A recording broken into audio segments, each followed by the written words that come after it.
வழக்கறிஞரை படிச்சு முடிச்ச எல்லாருமே வழக்கறிஞரா பயிற்சி பெறாங்களா, பயிற்சி செய்யறாங்களா அப்படின்னு சொன்னா இல்ல அப்படிங்கறதான் உண்மை.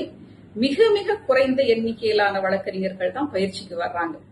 அப்படி வர முடியாம போறதுக்கு என்ன காரணம்னு சொன்னா பொருளாதாரம் தான்.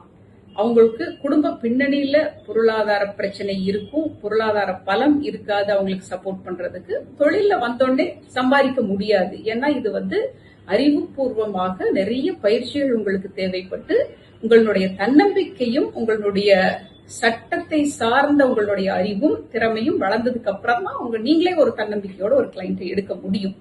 அப்படி இருக்கிற நிலைமையில ஆனால் நம்ம அனைத்து பகுதிகளிலும் தமிழ்நாட்டினுடைய என்ன சொல்றது மூலை முடுக்கல் எல்லாம் கூட ஒரு சிறந்த வழக்கறிஞர்களை நம்ம கொண்டு போய் சேர்க்கணும். அப்பதான் இந்த சட்டம் அப்படிங்கிறது ஒரு நல்ல சமூகத்தை உருவாக்க முடியும். அப்படி இருக்க வகையில பாத்தீங்கன்னா என் கூட இருந்த அந்த ஜூனியர் வழக்கறிஞர்களே நிறைய பேர் ஒரு குறிப்பிட்ட ஆண்டு பயிற்சிக்கு அப்புறம் நிறைய வழக்குகள் கிடைக்காம, கேஸ் கிடைக்காம அப்படிங்கிற விதத்துல அவங்க ஊர்ல போய் ஏதோ தொழில் பண்ணலாம்னு போனவங்கள என்னாலேயே சொல்ல முடியும்.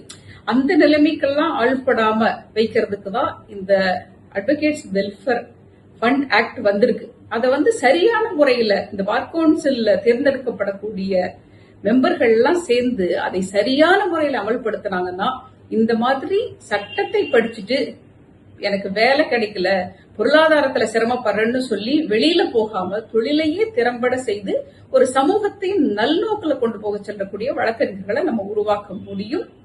என் பெயர் கனிமொழிமதி. நான் பார் கவுன்சில் எலெக்ஷன்ல போட்டியிடுறேன். எனக்கு சீரியல் நம்பர் 39. எனக்கு உங்களுடைய முதல் விருப்ப வாக்கினை அளிக்கும்படி கேட்டுக்கொள்கிறேன். நன்றி, வணக்கம்.